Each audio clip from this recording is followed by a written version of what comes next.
Assalamualaikum warahmatullahi wabarakatuh. Pada kesempatan ini, kita akan membahas tentang penggolongan obat antibiotik. Ketika kita membahas penggolongan obat antibiotik, kita harus mengetahui dasar-dasar mengenai antibiotik itu sendiri. Apa itu antibiotik? Jadi di sini dikatakan antibiotik adalah segolongan senyawa yang dihasilkan dari fungi atau bakteri, baik alami maupun sintetik, yang mempunyai efek menekan atau menghentikan suatu proses biokimia di dalam organisme, khususnya dalam proses infeksi oleh bakteri. Jadi memang antibiotik ini bisa kita dapatkan secara alami, yaitu langsung dari bakteri itu sendiri, dan kemudian secara sintetik. Bagaimana cara sintetik ini didapatkan? Yaitu ketika mendapatkan antibiotik dari proses alami, kemudian kita lihat bagaimana struktur antibiotik itu sendiri, maka akan kita buat secara sintetik. Jadi memang antibiotik ini bisa kita dapatkan secara alami maupun sintetik. Penggolongan antibiotik dibedakan berdasarkan daya kerja, kemudian berdasarkan struktur kimia, yang ketiga berdasarkan mekanisme kerja, dan keempat berdasarkan sasaran kerja. Penggolongan antibiotik berdasarkan daya kerja ini dibagi menjadi dua. Yang pertama adalah bakterisid atau bakterisidal, dan kedua adalah bakteriostatik. Perbedaannya apa? Di sini bakterisid membunuh pertumbuhan bakteri. Jadi memang bakteri ini dibunuh oleh suatu antibiotik. Dan bakteriostatik itu adalah menghambat pertumbuhan bakteri. Jika kita belajar mengenai kurva pertumbuhan bakteri, artinya ketika kita memberikan antibiotik dalam golongan yang dia termasuk dalam bakterisid, maka dia langsung dibunuh. Artinya kurvanya langsung turun ke 0. Sedangkan kalau bakteriostatik, nanti kurvanya itu akan menjadi turun. Jadi dia hanya menghambat pertumbuhan bakteri. Nah, contohnya apa? Golongan antibiotik yang termasuk dalam bakterisidal diantaranya adalah penisilin, cefalosporin, aminoglikosida, cotrimoxazole, rifampicin, dan isoniazid. Dan untuk bakteriostatik, antibiotik diantaranya adalah sulfonamid, trimetoprim, tetrasiklin, eritromisin, chloramphenicol, vancomycin, dan clindamycin. Bakteriostatik akan bersifat menjadi bakterisid apabila ia berada pada konsentrasi tinggi. Berdasarkan daya kerja, penggolongan antibiotik dibagi menjadi dua, yaitu bakterisid dan bakteriostatik. Yang pertama, bakterisid disebut juga dengan bakterisidal. Ia memiliki sifat membunuh pertumbuhan bakteri. Contoh antibiotiknya yaitu penisilin, cefalosporin, aminoglikosida, cotrimoxazole, rifampicin, dan isoniazid. Sedangkan untuk bakteriostatik, ia hanya menghambat pertumbuhan bakteri. Contoh antibiotiknya adalah sulfonamid, trimetoprim, tetrasiklin, eritromisin, chloramphenicol, vancomycin, dan clindamycin. Bakteri yang memiliki sifat bakteriostatik, ia akan berubah menjadi bakterisid apabila berada pada konsentrasi tinggi. Jika kita melihat kurva pertumbuhan bakteri, ketika diberi antibiotik yang memiliki sifat bakteriostatik, maka kurvanya akan turun karena laju pertumbuhannya dihambat oleh antibiotik yang memiliki sifat bakteriostatik. Selanjutnya berdasarkan struktur kimia. Penggolongan antibiotik yang pertama yaitu berdasarkan struktur beta-laktam, contohnya adalah penisilin dan cefalosporin. Yang kedua aminoglikosida, yang ketiga chloramphenicol, yang keempat tetrasiklin, yang kelima rifampicin, yang keenam makrolid, ketujuh polien, dan antibiotik lainnya.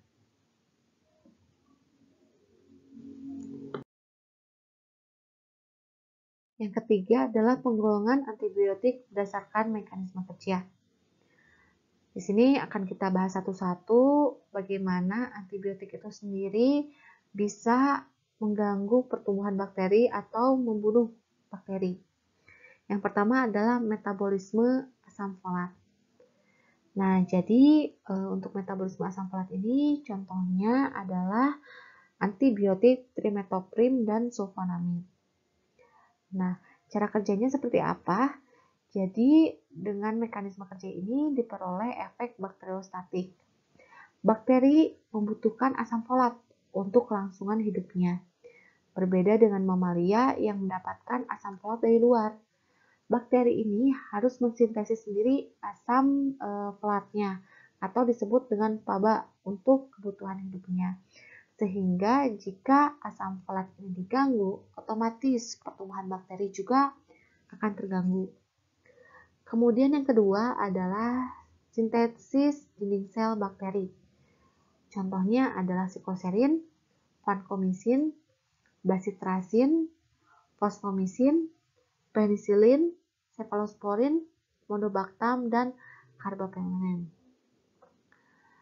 Jadi, dinding sel bakteri secara kimia adalah peptidoglikan, yaitu suatu kompleks polimer mukopeptida atau disebut juga glikopeptida. Antibakteri ini menghambat reaksi proses sintesis dinding sel karena tekanan osmotik dalam sel bakteri ini akan lebih tinggi daripada di luar sel. Maka kerusakan dinding sel bakteri akan menyebabkan terjadinya lisis yang merupakan dasar efek bakterisida pada kuman yang peka. Jadi memang ketika bakteri ini lisis, otomatis bakteri tersebut akan terbunuh. Berbeda tadi dengan adanya PABA. Ya, kita mengganggu asam folat kalau di PABA, sedangkan untuk yang sintetis dinding sel karena dia menyebabkan lisis, jadi sifatnya sebagai bakterisida. Kemudian yang ketiga adalah bakteri yang mengganggu di sel membran. Contohnya adalah polimixin. Nah, polimixin ini yaitu antibakteri yang dapat mengubah tegangan permukaan, yang dapat merusak permeabilitas atau keutuhan selektif dari membran sel bakteri. Kerusakan membran sel ini menyebabkan keluarnya berbagai komponen yang penting dari dalam sel. Contohnya, komponen yang penting itu adalah protein, asam nukleat, dan nukleotida. Kemudian, berdasarkan mekanisme kerja selanjutnya, yaitu yang mengganggu protein sintesis. Contohnya adalah tetrasiklin, spektinomycin, streptomycin, gentamicin, dan amikacin. Nah, untuk yang sintesis protein ini, kita perlu tahu bagaimana cara kerjanya. Jadi, untuk kehidupannya, sel bakteri perlu mensintesis berbagai protein. Ya, kita tahu. Jadi, sintesis protein ini ia berlangsung di ribosom dengan bantuan mRNA dan tRNA pada bakteri. Ribosom ini terdiri atas dua subunit yang berdasarkan konstanta sedimentasinya itu jadi katakan ribosom 30S dan 50S. Nah, untuk berfungsi sebagai sintesis, kedua komponen ini akan bersatu pada pangkal rantai mRNA dan menjadi ribosom 70S. Nah, ketika ada antibiotik yang mengganggu proses sintesis protein ini, maka ribosom 70S ini tidak akan terbentuk. Kemudian selanjutnya adalah antibakteri yang menghambat sintesis asam nukleat sel bakteri. Nah, contohnya di sini rifampicin ataupun golongan quinolon ya. Jadi antibakteri yang memiliki mekanisme kerja ini pada umumnya kurang mempunyai sifat toksisitas selektif karena bersifat sitotoksik terhadap sel tubuh hospes. Karena itu hanya yang bersifat sitotoksiknya yang masih dapat diterima dan bermanfaat sebagai antibakteri. Ya, jadi memang kita melihat yang lebih kegunaannya. Tuh, jadi memang antibakteri untuk asam nukleat kita lihat apabila ya digunakan kegunaannya itu lebih besar dibandingkan dengan efek sampingnya.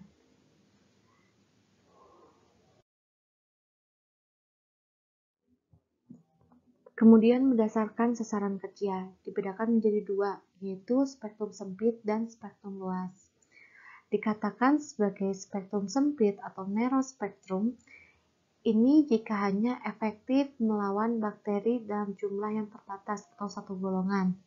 Kita tahu bahwa golongan bakteri itu ada bakteri gram positif dan gram negatif.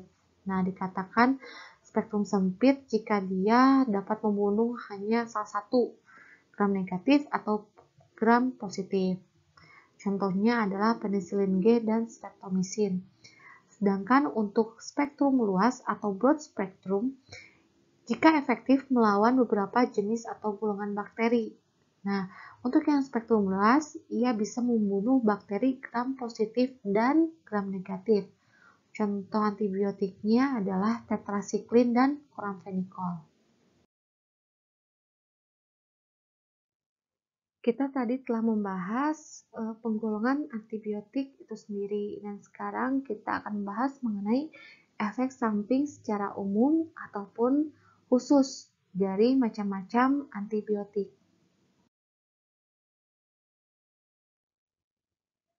Berikut ini adalah efek samping secara umum yang dapat terjadi apabila mendapatkan terapi antibiotik. Yang pertama adalah superinfeksi. Jadi superinfeksi ini contohnya adalah pada pemberian antibiotik yang spektrum luas atau kombinasi dan akan menyebabkan perubahan pola normal tubuh sehingga pertumbuhan organisme lain seperti jamur menjadi berlebih dan akhirnya resistensi bakteri. Nah, resistensi itu yang kedua, yaitu bila pertumbuhan bakteri tidak dapat dihambat oleh antibiotik pada kadar maksimalnya yang dapat ditolerir oleh host. Dan memang resistensi ini jika terjadi diperlukan memang antibiotik yang lebih luas pemakaiannya. Dan untuk resistensi itu sendiri dapat berbeda-beda terjadi pada host. Karena penyebab resistensi bisa karena perubahan genetik, kemudian mutasi spontan DNA, yang ketiga transfer DNA antar organisme, baik itu konjugasi, transduksi, ataupun transformasi, dan bisa terjadi akibat adanya induksi antibiotik. Jadi memang efek resistensi dari satu orang dan orang lain itu akan berbeda. Kemudian yang terakhir, efek samping umum adalah sensitasi atau hipersensitivitas. Nah, misalnya pada pemberian penisilin, adanya berupa reaksi alergi ringan, misalkan gatal-gatal, atau bahkan bisa sampai menyebabkan shock anafilaksis. Satu golongan yang akan kita bahas pada presentasi kali ini yaitu golongan beta-lactam. Yang akan kita bahas pertama adalah penisilin. Berikut adalah tabel tipe penisilin dan spektrum serta sifatnya. Dari tabel ini bisa kita simpulkan bahwa penisilin ini memiliki spektrum yang sempit dan spektrum yang luas tergantung pada tipe penisilinnya.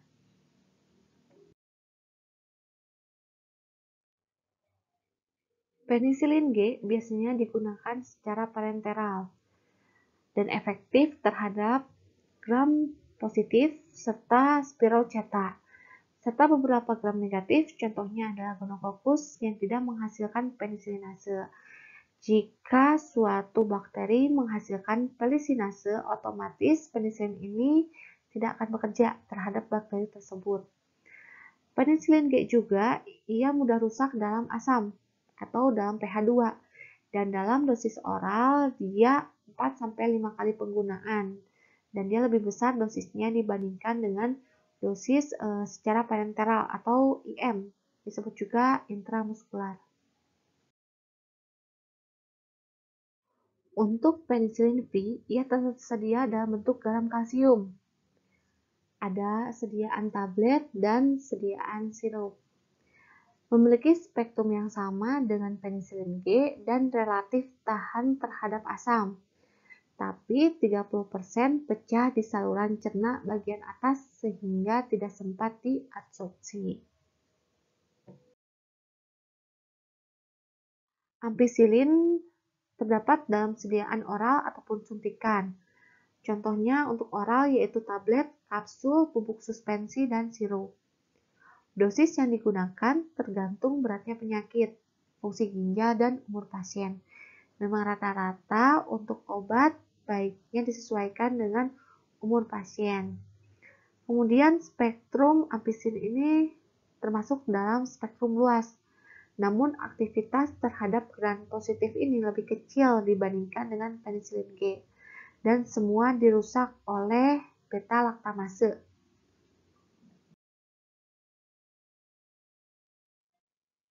Amoxicillin memiliki sediaan bentuk kapsul atau tablet. Ia hampir sama dengan ampicillin, hanya bedanya kurang efektif terhadap sigelosis. Bahkan beberapa bakteri telah dilaporkan resistensi terhadap amoxicillin karena memang penggunaannya mungkin pasien tidak patuh atau membeli obat secara bebas, artinya tidak menggunakan resep dokter sehingga terjadi resistensi. Penggunaan klinik penisilin. Yang pertama adalah untuk infeksi Coccus gram-positif atau bakteri yang berbentuk bulat dan ia termasuk dalam golongan gram-positif. Contohnya adalah untuk infeksi pneumococcus, pneumonia, meningitis, dan endokarditis. Untuk infeksi streptococcus, contohnya adalah penyakit faringitis, sklerotina, demam rematik, meningitis, pneumonia, otitis media akut, mastoiditis, dan endokarditis. Dan bisa juga digunakan untuk infeksi oleh Staphylococcus. Untuk infeksi Coccus gram negatif, ia bisa digunakan untuk infeksi meningococcus, kemudian infeksi gonococcus, sifilis, dan actinomycosis. Dan untuk infeksi batang gram positif digunakan untuk penyakit difteri, Clostridia, dan antraks. Untuk infeksi batang negatif, contohnya adalah penyakit yang disebabkan oleh Salmonella ataupun Shigella, kemudian Haemophilus influenza, infeksi saluran kemih oleh Escherichia coli atau Mirabilis, Pasteurella, dan lain sebagainya. Untuk efek samping penisilin diantaranya adalah reaksi alergi, syok anafilaksis, kemudian reaksi toksik dan iritasi lokal, serta perubahan biologi.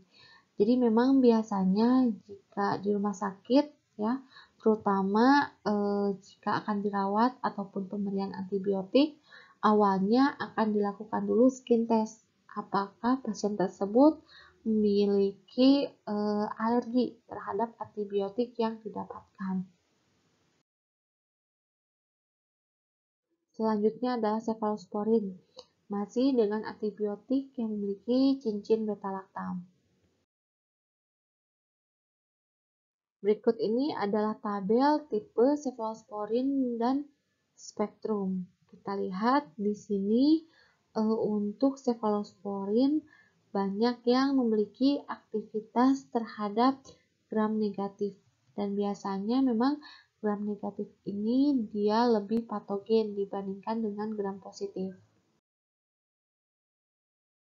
Selanjutnya yang akan kita bahas adalah antibiotik tetrasiklin, clindamycin, chloramphenicol, aminoglikosida, dan makrolid. Jadi di sini saya membahas berdasarkan struktur kimia dari golongan antibiotik. Golongan antibiotik yang saya sebutkan tadi memiliki mekanisme kerja yang sama, yaitu sebagai penghambat sintesis protein. Nah, sintesis protein pada mikroba ini kita tahu ia berlangsung di ribosom. Antibakteri penghambat sintesis bekerja dengan mengikat ribosom 30S atau 50S atau bahkan keduanya. Ia bersifat selektif karena ribosom manusia itu adalah 40S dan 60S.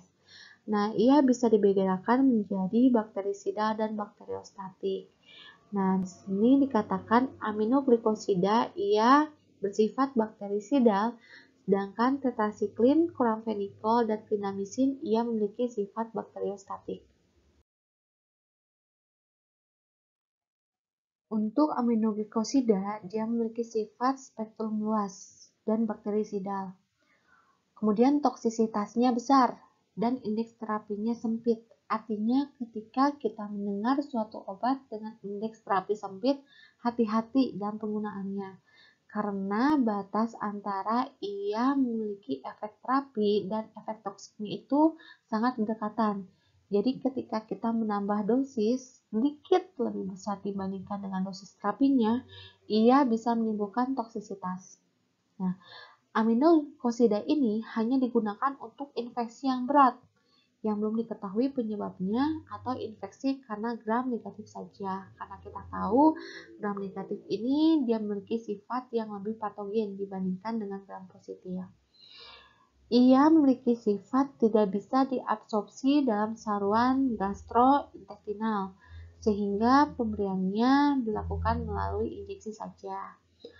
Toksisitas yang berbahaya adalah ototoksik, nephrotoksik, dan neuromuscular blocker. Berikut adalah obat-obatan yang termasuk dalam golongan aminoglikosida dan kegunaannya. Yang pertama adalah gentamicin. Ia digunakan untuk infeksi serius gram negatif dan bersifat ototoksin. Kemudian kanamicin. Ia digunakan untuk eradikasi kuman gram negatif sebelum operasi di intestinal. Sebelumnya juga digunakan untuk terapi TBC. Yang ketiga adalah streptomycin. Digunakan untuk terapi TBC yang dikombinasikan dengan rifampicin, isoniazid atau INH, ethambutol, dan pyrazinamin. Yang keempat adalah tobramycin. Dicadangkan untuk infeksi serius gram negatif, terutama Pseudomonas aeruginosa. Kemudian neomycin sangat ototoksik, oleh karena itu hanya digunakan secara topikal. Amikacin dicadangkan untuk infeksi serius gram negatif, terutama yang resisten terhadap strobamycin atau gentamicin. Selanjutnya adalah golongan tetrasiklin. Absorpsi golongan tetrasiklin dapat terhambat dengan adanya makanan, kecuali doksisiklin ia dapat membentuk ikatan kompleks dengan kalsium, magnesium, dan logam-logam lainnya. Dan memang baiknya ketika kita mengkonsumsi obat, kita hindari seperti penggunaan ataupun makan minuman yang berbarengan dengan obat tersebut. Contohnya, misalkan kita minum obat dengan menggunakan susu ataupun teh, sebaiknya itu dijauhkan. Lebih baik minum menggunakan air putih. Dan penggunaan makanan pun lebih baik memang dihindarkan. Artinya ketika kita minum obat, kita tidak berbarengan dengan makan. Kita bisa menggunakan obat setelah atau sebelum makan. Dilihat dari bagaimana obat itu bekerja. Kemudian ikatan kompleks ia bersifat sukar larut dalam saluran pencernaan sehingga tidak dapat diabsorpsi. Oleh karenanya ia tidak boleh digunakan bersamaan dengan makanan yang banyak mengandung logam-logam di atas seperti susu atau dengan antasida. Jadi memang untuk antasida ini lebih baik penggunaannya tidak berbarengan dengan obat-obatan yang lainnya karena memang antasida adalah obat yang termasuk dalam obat yang banyak memiliki ikatan ataupun yang dapat mengganggu obat lainnya untuk memberikan efek terapi. Efek samping utama timbul karena tetrasiklin, yaitu karena ia dapat mengikat kalsium atau fosfat yang terdapat di tulang dan gigi. Ikatan ini menyebabkan pewarnaan dan gangguan pertumbuhan. Pewarnaan ini yaitu menjadi warna kuning. Dan alasan itu, tetrasiklin ini kontraindikasikan atau tidak diperbolehkan pada bayi, anak-anak, dan wanita hamil. Mengapa demikian? Ketika wanita hamil mengkonsumsi tetrasiklin, biasanya ketika bayi itu lahir, maka tubuhnya itu ia akan berwarna kuning.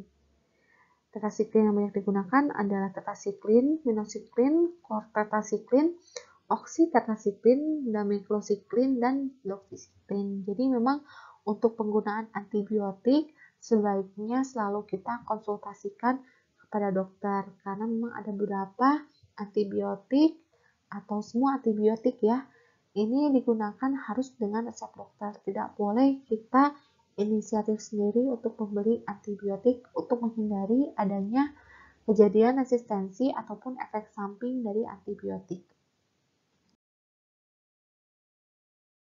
Penggunaan klinik tetrasiklin diantaranya adalah untuk rickettsiosis, kemudian infeksi yang disebabkan oleh chlamydia, infeksi yang disebabkan oleh mycoplasma pneumonia, infeksi basil, contohnya adalah kolera, lalu infeksi kokus, infeksi venerik, akne vulgaris, penyakit paru obstruktif menahun, penyakit intraabdominal, dan lain sebagainya. Efek toksik yang disebabkan oleh tetrasiklin diantaranya adalah iritasi lambung, lalu tromboflebitis, ataupun gumpalan darah di pembuluh darah yang menyebabkan peradangan dan nyeri ya, itu dikatakan sebagai tromboflebitis. Kemudian efek toksik lainnya adalah kelainan darah, reaksi fototoksik, dan hepatotoksik.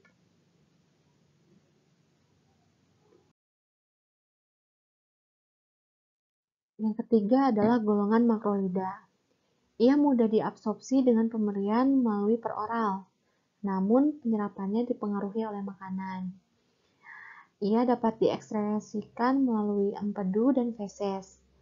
Penggunaannya untuk penyakit yang disebabkan oleh infeksi mycoplasma, pneumonia, penyakit legionari, chlamydia, difteri, dan pertusis.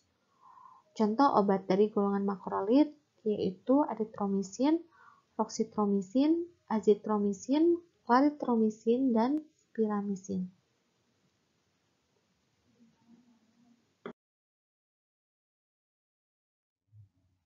Selanjutnya adalah chloramphenicol. Ia memiliki sifat berspektrum luas, artinya ia bisa untuk gram positif dan gram negatif. Ia baik untuk bakteri yang memiliki sifat aerob dan anaerob, kecuali Pseudomonas. Efek merugikan dari chloramphenicol adalah depresi susum tulang belakang dan anemia aplastik yang dapat berakibat fatal. Dan chloramphenicol ini sebaiknya dicadangkan pada infeksi yang mengancam kehidupan.